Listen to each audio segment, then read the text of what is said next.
700 feet up a cold Pennine hillside, in a town with no great river, no harbour, and no obvious reason to exist, there once turned more than 16 million spindles. That was more than the whole of France, more than the whole of Germany. In fact, by the early years of the 20th century, this single English town was spinning more cotton than France and Germany put together, and holding more than one in every 10 of all the cotton spindles on the entire planet. More than 360 mills stood shoulder to shoulder across its valleys, running day and night, their chimneys writing a permanent smudge across the northern sky. The men who owned them were among the richest people in the world. And then, inside the span of a single human life, all of it went completely broke. This is the story of Oldham, and it is not the story you might expect, because Oldham was not conquered. It was not outfought by some clever foreign enemy who appeared from nowhere. The truth is stranger and sadder than that. Oldham built the thing that destroyed it. It grew fabulously rich by selling the whole world everything the world would need to one day no longer need Oldham. The machines that armed its rivals, the men who taught them, the very idea that markets should be open to all comers. Oldham handed each of these gifts to the future with both hands, and the future took them and turned back and closed the mills one by one. But before the ruin, before the empty brick giants that still loom over the town today, there was a bare hill and a handful of weavers. Oldham should never have become anything at all. Sitting high on the western edge of the Pennines, it had thin soil, hard weather, and none of the advantages that made a place prosper in the 18th century. It had no navigable river to carry goods to the sea. It had no natural harbour. To the engineers and investors of the early industrial revolution, it was the kind of bleak upland you pass through on the way to somewhere better. Oldham played almost no part in the first stirrings of the age of machines. What it had, buried underneath it, was coal. From around 1770, two Welsh labourers named John Evans and William Jones foresaw the coming hunger for coal to feed steam engines and began opening up the seams beneath the town. And coal, it turned out, was the one thing the New Age valued more than a river. Where there was cheap coal, there could be steam. Where there was steam, there could be mills. The first arrived around 1778, a modest building called Lees Hall, put up by a man named William Clegg. Within a year, nearly a dozen more had followed. Oldham had come late to cotton, far behind the grander towns of Manchester and Bolton, and at first that looked like a weakness. It would become the town's peculiar strength. Because Oldham had no proud old family firms to protect, no established way of doing things to defend, it was free to do the one thing the great cotton towns were too cautious to do. It could build fast, build cheap, and build for scale. What happened next had almost no equal anywhere in the country. Oldham did not grow, it erupted. One writer would later describe it as the most prodigious mill town in all of Lancashire, the one that rose the fastest, from the most insignificant of beginnings into the cotton spinning capital of the world. Where a rival town might add a single mill in a decade, Oldham threw them up in clusters, whole valleys filling with brick and iron and smoke within the span of a few years. The pace of it stunned visitors, and especially those from abroad, who came expecting a modest northern town and found instead a roaring engine of industry that seemed to be rebuilding itself larger every time they looked away. The land helped. The flat ground around the town was thought poor for building fine houses, which made it cheap, which meant a new mill could go up for a fraction of what it would cost elsewhere, and Oldham chose, quite deliberately, to spin the coarse, thick, ordinary yarn that the rest of Lancashire looked down on. The heavy counts, the plain stuff that clothed the working people of the world from India to South America. It was not glamorous, it was enormous. And the appetite for it in the middle of the 19th century was almost without limit. Oldham had, in fact, already been given one clear warning, and it had chosen to forget it. In the early 1860s, a war broke out on the far side of the world, the American Civil War, and almost overnight the supply of raw cotton from the southern United States was choked off. Oldham, which lived and breathed on that cotton, found its lifeline cut by an event it had no part in and no power to change. The mills fell quiet. The great engines stopped. Thousands of families who had never known anything but full work were suddenly staring at empty larders, and the years that followed became known across the region as the cotton famine. The distress was so severe that a committee was formed, and with money from the government, land was bought and the idle cotton workers were set to building a great public park, Alexandra Park, which opened in 1865, a green space raised by hungry hands as a kind of dignified relief work. It should have been a lesson written in letters 10 feet tall.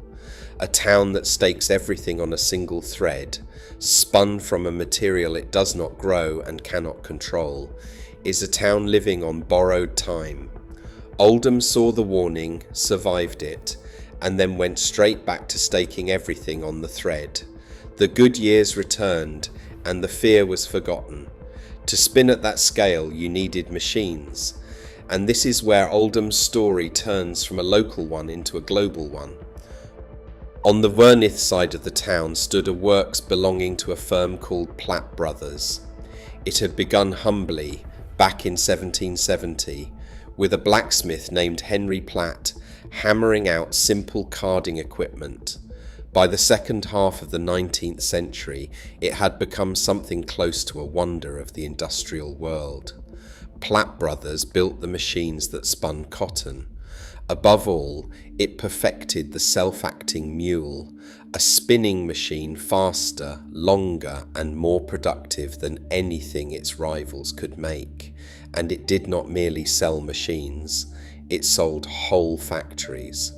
Platt Brothers would draw up the plans for a mill, ship the machinery, and send its own fitters to install it and set it running. The scale of the place is difficult to hold in the mind. At its height, just before the First World War, Platt Brothers employed more than 15,000 people, twice the size of its nearest competitor. Its Hertford works sprawled across more than 80 acres. By the 1890s, it was reckoned that this one company supported something like 42% of the entire population of Oldham. It was, quite simply, the largest maker of textile machinery on earth. When kings and industrialists from other nations wanted to build a modern cotton mill, they did not write to Manchester, they wrote to Oldham. The man who built much of that empire was John Platt, and he tells you a great deal about the town's soul. Platt was Oldham's leading Liberal, its first mayor, and for years its Member of Parliament. And he was, above almost everything, a believer in free trade, in the open market, in the doctrine that goods should flow between nations without tariffs or barriers, so that the best and cheapest producer would always win. For a town that made the cheapest cloth in the world, free trade was not just a policy, it was a religion, it was the source of the wealth. Hold that thought, because in time it will become the source of the ruin.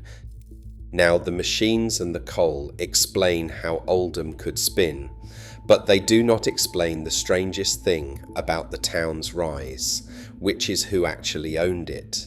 In the boom years of 1873 to 75, Oldham did something almost no other place in Britain did. It turned its mills into public companies and sold the shares to ordinary people.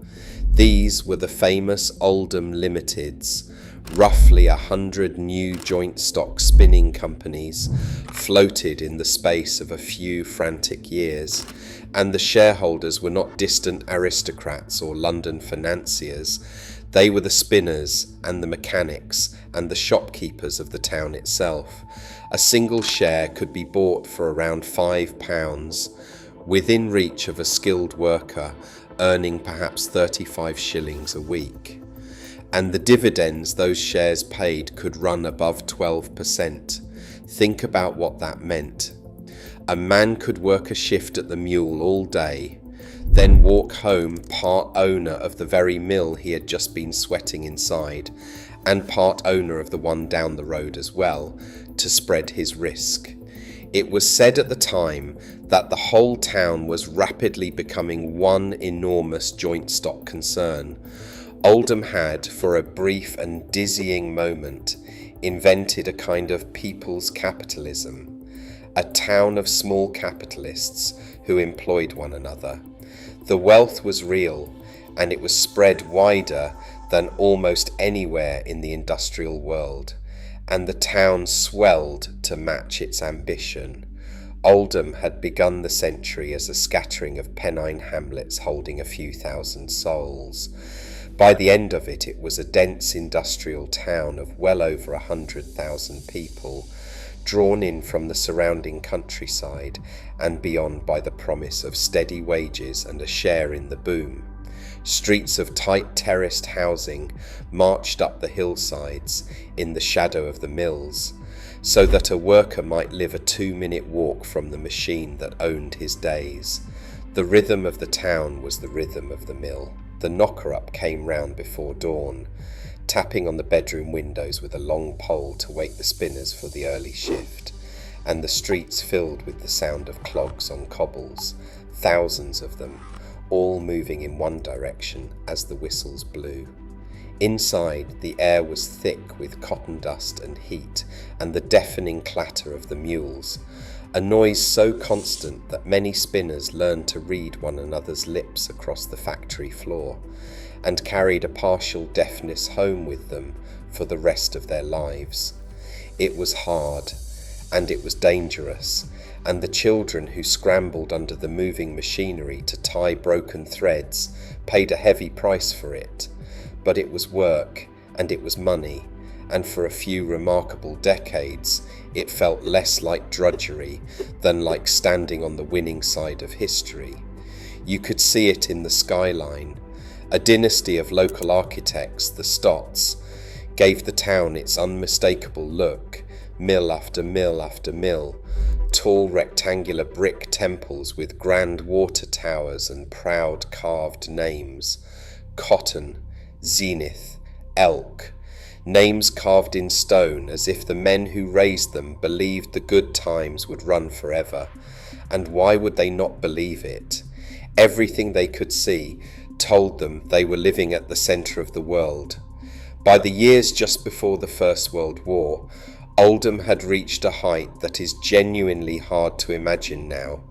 More than 360 mills, more than 16 million spindles, out of a world total of around 143 million, which meant that this one town, on its cold hill, held more than 1/10 of all the cotton spinning capacity on the planet.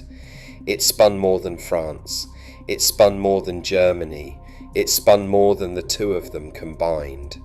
In 1913, the King and Queen came north to tour Lancashire, and one of their very first stops was the Platt Brothers Works, because to see Platts was to see the beating heart of the empire's greatest industry.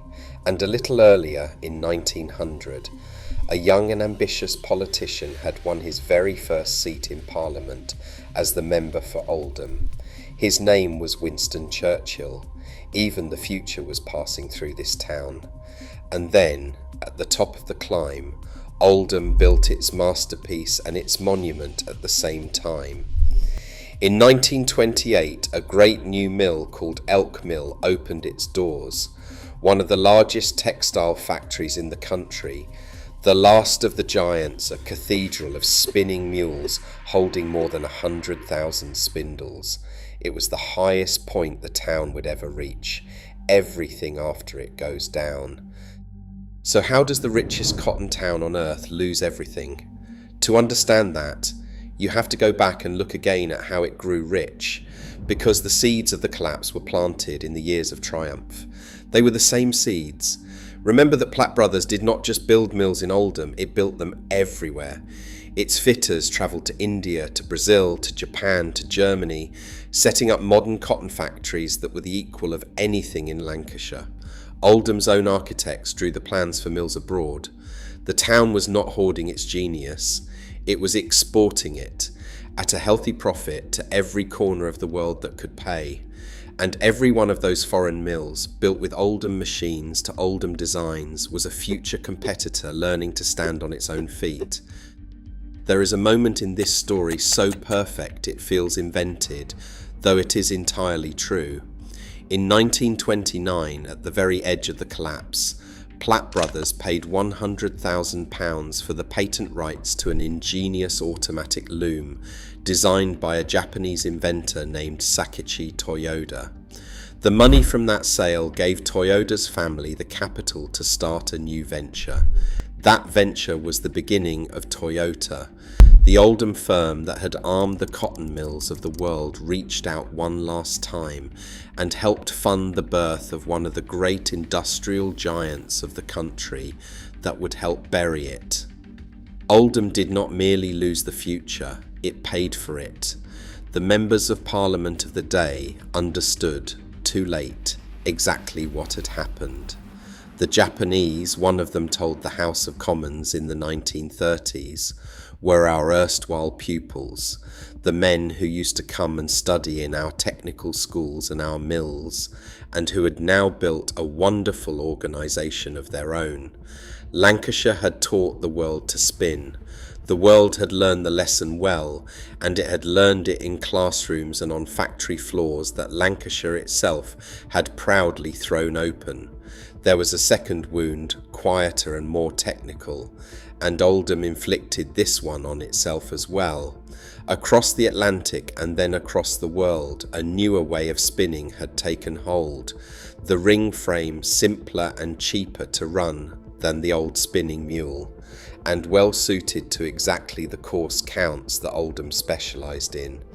The rivals building their fresh factories fitted them with rings from the start, but Oldham had vast fortunes sunk into mule spindles, and thousands of highly skilled mule spinners whose craft and whose wages depended on the old machine, and a deep and comfortable certainty that the way it had always done things was the best way in the world. So it kept the mules turning. It clung to the technology that had made it great long after the world had found something cheaper. And every year it clung on was another year the competition pulled further ahead on cost. Elk Mill, the very last mill Oldham would ever build, was filled with spinning mules as late as the 1920s, and it would still be the last mule mill in the whole country spinning at the very end. There is a kind of tragedy in that loyalty. The town's pride in its own mastery quietly became one more thing that held it under. The First World War tore the roof off. While Britain's mills turned to the war effort, the great markets of India and China still needed cloth, and the only people left to supply them were the growing mills of Japan and India. For 4 years, those rival industries had a captive customer and a free run at it, and they used the time to grow strong and skilled and confident. When the war ended, Lancashire went to reclaim its old markets and found the door had closed. The pupils were now the masters, with cheaper labour and newer factories, and they had no intention of handing the trade back. Worse, Oldham had wounded itself in the moment of victory. In the giddy boom of 1919 and 1920, mills changed hands at wildly inflated prices, bought and sold and refloated by speculators, certain the good times would return. When the boom broke, as it always does, the mills were left staggering under mountains of debt they had taken on at the top of the market, debt they now had to service in a world where their customers had vanished. The numbers turned brutal. Between 1924 and 1934, British exports of cotton cloth fell by almost half. In India, the largest single market Lancashire had ever known, Mahatma Gandhi urged his people to burn their foreign cloth and spin their own, and India's government, though under British control, raised its tariffs against the very Lancashire goods that free trade had once carried in unopposed. The open market that had made Oldham rich now let the cheaper world flood in and offered the town no shelter at all. This was the price of the religion. Free trade had been the great engine of the rise. It had no reverse gear. For years, the men who ran what was left of the industry pleaded with their own government for help. They asked for tariffs of their own, for limits on the flood of cheap imported cloth, for the state to shield the trade long enough to modernise and recover. And for years they were largely refused, often on grounds of high principle, because Britain had built its whole idea of itself upon the free and open market, and to abandon that now felt to many in power like a betrayal of the nation's deepest creed.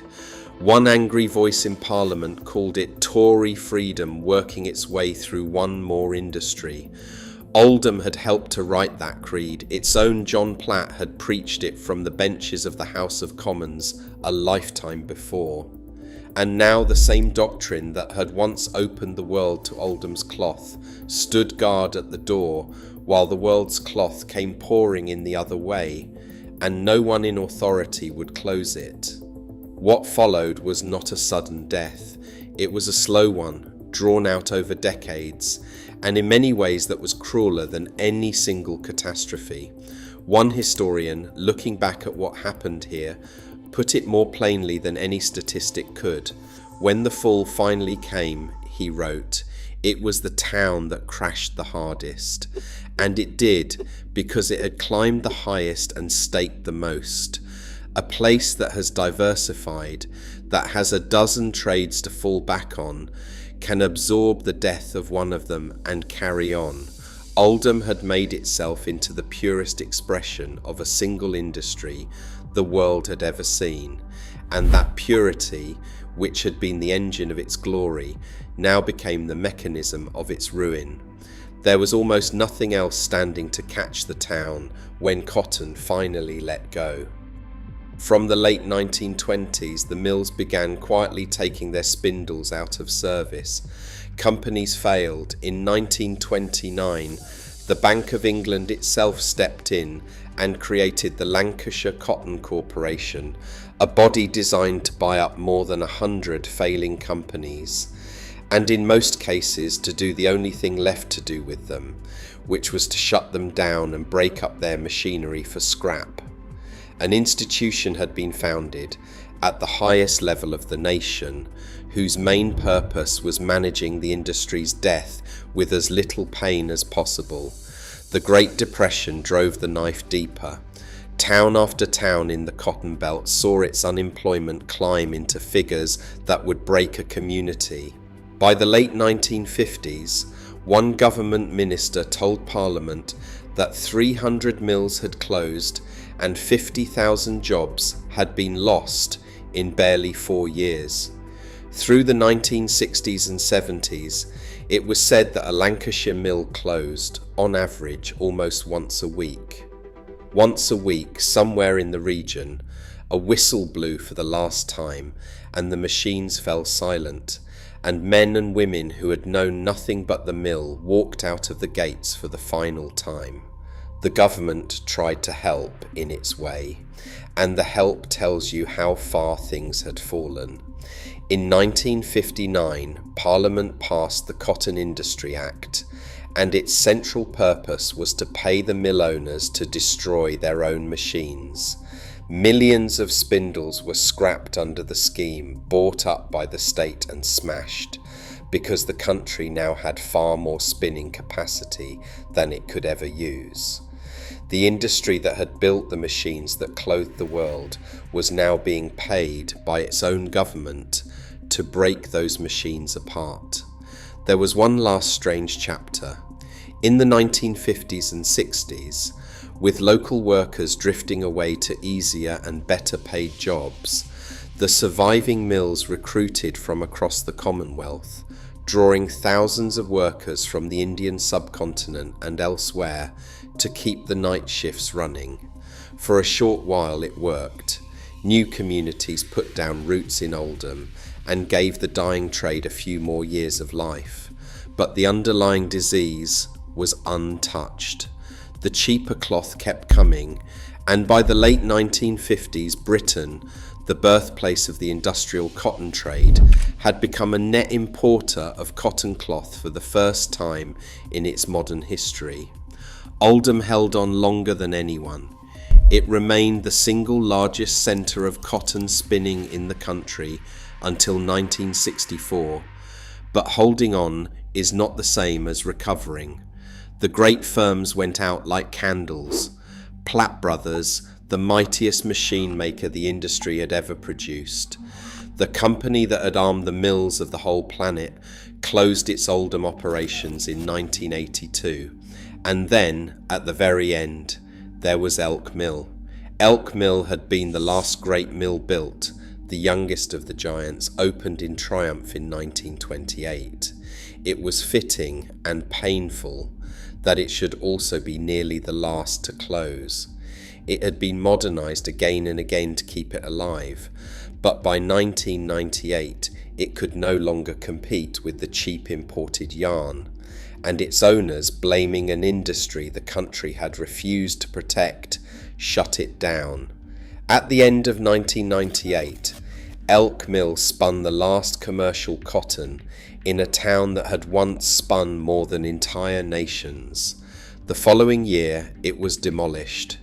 It had run for 71 years, from the last days of the boom to the edge of a new century, and when its final shift ended, an industry that had defined the north of England for 200 years was very nearly finished. Some of the workers who walked out of Elk Mill that last winter had spent their entire lives inside it. They had watched the trade shrink around them, year by year, mill by mill, and they had stayed on to the end, spinning cotton in a town that had very nearly forgotten it had ever done such a thing at all. If you go to Oldham now, you can still read the whole story written across the landscape if you know how to look. The valleys are still lined with the great brick mills, tall and rectangular and blunt, far too solid and too numerous to simply erase. Some have been carved up into flats and apartments. Many are warehouses now, or storage units, or small business parks, their vast spinning floors filled with pallets and vans. A survey a few years ago counted around 100 textile mills still standing across the town, out of the hundreds upon hundreds that once packed its skyline. In 2 parts of the borough, not a single mill survives at all, and here and there you find endings almost too neat to be believed. There was a mill in Oldham called Zenith. Its owners named it in the good years for the very top, the summit, the highest point a thing can reach. Zenith Mill was pulled down, and on the ground where it stood there is now a DIY superstore where people buy paint and shelving and bags of sand. On the site of Elk Mill, the last of them all, there is a retail park, and the only trace of the great factory that once stood there is a scattering of public artworks, put up so that people pushing shopping trolleys might pause for a moment and remember that something once happened on this ground. On the mills that do remain, you can often still read the old names carved into the stone above the doors, high up where no one ever thought to remove them. Names chosen in confidence, in the certain expectation of permanence. Below them now are the roller shutters of storage firms and the signs of small workshops, and the great water towers that once fed the boilers stand empty against the sky. Buddleia grows out of the brickwork. Pigeons roost where the spinning floors used to roar. In the right light on a grey afternoon, with the rain coming in off the hills, you can stand in one of those valleys and feel the strange double weight of the place, the sheer enormity of what was built here, set against the completeness of its silence. The loss went deeper than jobs and buildings. For the better part of 2 centuries, to be from Oldham was to be from the place that spun the world, and that pride had been woven into the town as tightly as any thread. When the mills went, that story went with them. The men and women who had given their working lives to the mule, who had measured out their days by the whistle and the shift, found in their later years that the thing they had done, the thing their parents and grandparents had done before them, simply did not exist anymore. There was no trade left to hand down. The knowledge in their hands, the feel for a running thread and a labouring machine, became useless almost overnight, valuable only as memory. Whole communities that had been built around a single industry had to work out slowly and painfully what they were even for once that industry was gone. That work is not finished. The recovery of the old cotton towns has taken decades, and in many ways it is still quietly going on, long after the last chimney fell. As for the machines, one of the great Platt brothers spinning mules, taken out of the last mill before it fell, now sits behind glass in a museum in Manchester. Children walk past it without a glance. It is quiet now and it does not move. The machine that Oldham built to spin the world, the machine it sold to every rival on earth, the machine that made the town the richest of its kind and then helped hand its trade to India and Japan, has become an exhibit, a thing to be looked at, a relic of a country that once did this and does it no more. Stand on that cold Pennine Hill again, 700 feet up, and look out at the brick towers going soft at the edges in the northern rain. This was the town that spun more cotton than France and Germany combined. This was the town where ordinary working men owned the mills they laboured in, where the king came to visit and a future prime minister began his career, where more than 1 in 10 of all the world's spindles turned through the night. And it lost all of it, not to an enemy, but to its own success. It taught the world to spin. It built the world its machines. It believed, right to the end, in an open market that would reward the best and cheapest producer, never quite letting itself see that one day the best and cheapest producer would not be Oldham. The town armed its own executioner, paid his wages, drew him the map, and then stood in the rain and watched him come. If a story like this holds you, of places that rose impossibly high and then fell all the way back down, then do consider subscribing, because this channel goes looking for these forgotten empires and the quiet ruins they leave behind. And if you would like to fall down another one of these rabbit holes right now, YouTube also thinks you are going to like the video on your screen. Take a look.